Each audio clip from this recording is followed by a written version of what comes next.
Bartholomew Town is brought to you in part by the University of Rhode Island Online, Navigant Credit Union, the Audubon Society of Rhode Island, Newport Film, and Half Street Group. Bartholomew Town. Our news desert is getting bigger and drier. Poignant words from Wayne Cabot as he was signing off WCBS New York for the final time. The news radio icon going off the air. And hey, we try to do our part every day here at Bartholomew Town, ripodcast.com. And part of our sustainability depends on our listeners. And if you would like to support the independent journalism that we produce, visit patreon.com/BartholomewTown or just click the support link wherever you're listening. Hey, Bill Bartholomew here. You know, I got a great education at the University of Rhode Island. It's something that I use every day in all of my work. And now the University of Rhode Island, if you haven't heard, they're offering a wide array of programs online. That's right, URI Online. Check it out at uri.edu/online or give them a call, 401-874-5280. I can't thank the University of Rhode Island enough for the outstanding education that they provided me. They're one of the best universities in the Northeast, public or otherwise. Give them a call, 401-874-5280. That's 401-874-5280, and learn about the University of Rhode Island online. All right, so a conversation that is certainly long overdue is one with the Sojourner House, who provide a number of essential services. And Vanessa Volz is the CEO and president of the organization. Vanessa, thanks for your time. And if you don't mind, we had actually done this just a moment ago, and then my internet went out. So we're kind of rehashing here just to be let people behind the fourth wall. But your description of the Sojourner House's work that you provide to the community. Absolutely. And thank you again for having me on your show to talk about these issues. So Sojourner House is a nonprofit agency that provides direct services to victims and survivors who have experienced domestic violence, sexual assault, or human trafficking.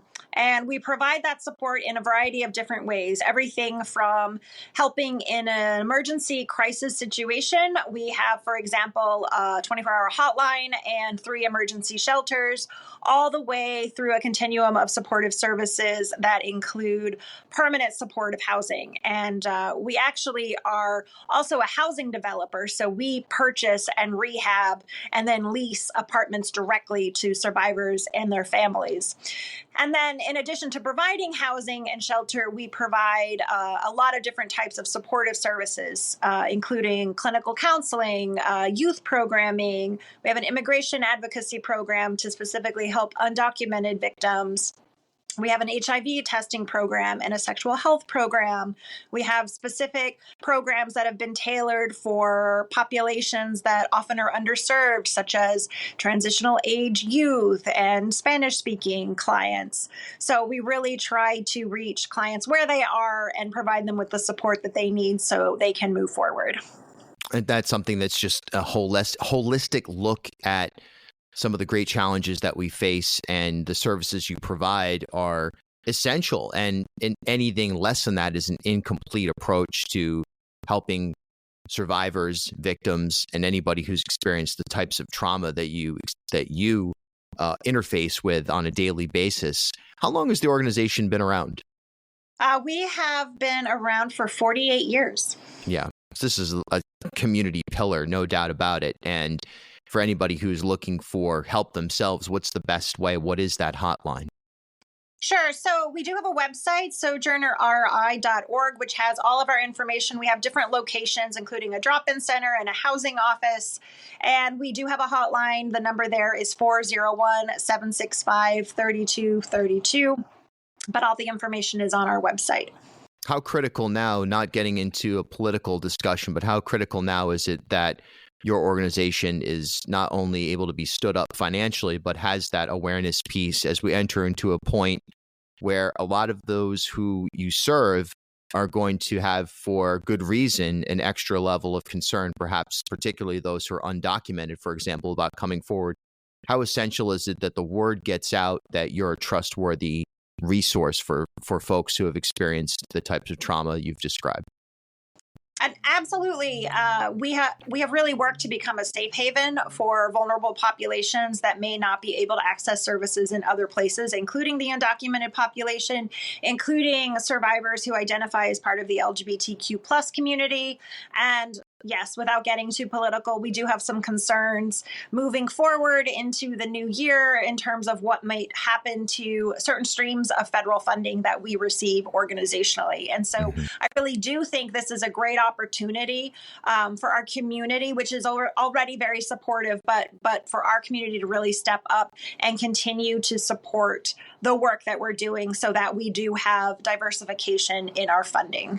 We have a flood of nonprofit organizations in Rhode Island, so many that it's actually one of the larger employment bases in the state. And that is both a great thing because of the services that those organizations often provide, but it also becomes challenging for donors to make decisions about where to put their dollars. And you're a standout organization that has a proven track record of essential work. And again, not to dissuade folks from putting their dollars into other organizations, but this is a place that everybody should look at. A lot of the things that we talk about here on the podcast or that we talk about in the community are addressed directly and without taking really the types of victory laps that you see other organizations take by your work, Vanessa. So having said that, you have a great event. It's actually the 14th Sojourner House Masquerade Ball coming up on November 22nd, which is Friday, right? Isn't that Friday? Yeah, Friday, coming right up 7 to 11 at the Graduate Hotel in Providence. That's the Biltmore for those of us who still believe in the old school Providence. What's the deal with that, and how can people get involved, and what sort of direct support do they provide by attending this event? Yes. So we're just days away from our big event. The Masquerade Ball is our largest fundraising event of the year. And it's the 14th year, as you mentioned. So it gets a little bigger every year. And every year we have a different theme just to keep it interesting. We have a lot of guests that come back to the event. We like to keep it interesting. So this year's theme is the Enchanted Forest. We're going to have entertainment. We have a couple bands. We have a cake competition. So we have some local bakeries that are making some elaborate cakes in the theme of the Enchanted Forest. And then there's plenty of tasting opportunities for the guests to taste the cakes. We have a silent auction. We'll have a live auction. And we're hoping to raise close to $200,000 by the end of the night on Friday, and all of that money will go back to support our direct services and the program to help families. You also offer on your website direct donation options, which includes the opportunity for pledging a future gift. And you just describe really a need to expand, which it makes sense. We're in a housing crisis right now. That's 101. Everybody knows that. But that housing crisis is all the more acute and all the more crushing when you're discussing the most vulnerable members of our society for a number of reasons, not withstanding economics, but also just availability.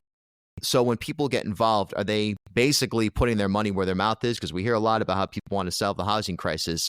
We need housing at all levels. That includes, and levels the wrong way to put it, but that's how they frame it. But we need housing for everybody.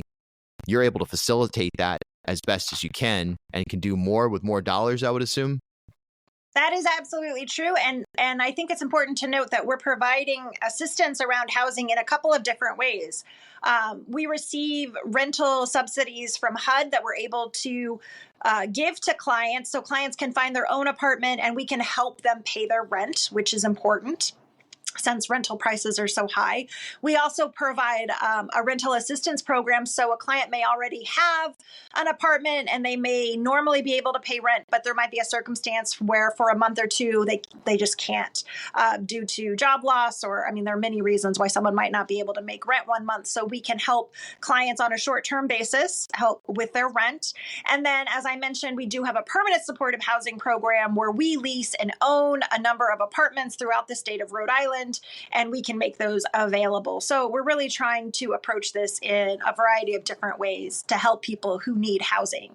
And to your point, it's really hard to move forward and do anything else with your life if you don't have safe, secure housing. And so that really is one of our main priorities as an organization. Right now, what's the climate like here in Rhode Island in terms of what you're experiencing? We saw a huge uptick of domestic violence, domestic disturbance during COVID by nature of the fact perhaps that people were home more, perhaps in a scenario that was more exposure related, perhaps based on a mental health piece or altogether. But where are we now when compared to what we saw during COVID on that side of your work? Well, unfortunately, we saw a pretty large spike in requests for services during COVID, and it's remained pretty consistent at that level. We didn't see a spike downward when COVID passed. And that's probably due to a few different reasons. I think COVID did a nice job of raising awareness of the issue of domestic and sexual violence. And we know that oftentimes victims are reluctant to come forward, to seek help, to report abuse. And I do think culturally we're becoming more accepting of that, of individuals seeking that kind of help. So, and then I think along with that, Sojourner House has been in an organizational growth mode since the pandemic. We've more than tripled our budget since 2020, which means we have more staff, we have more locations, we're able to do more outreach and make ourselves available to more clients. So it's kind of a combination of a couple different things coming into play there.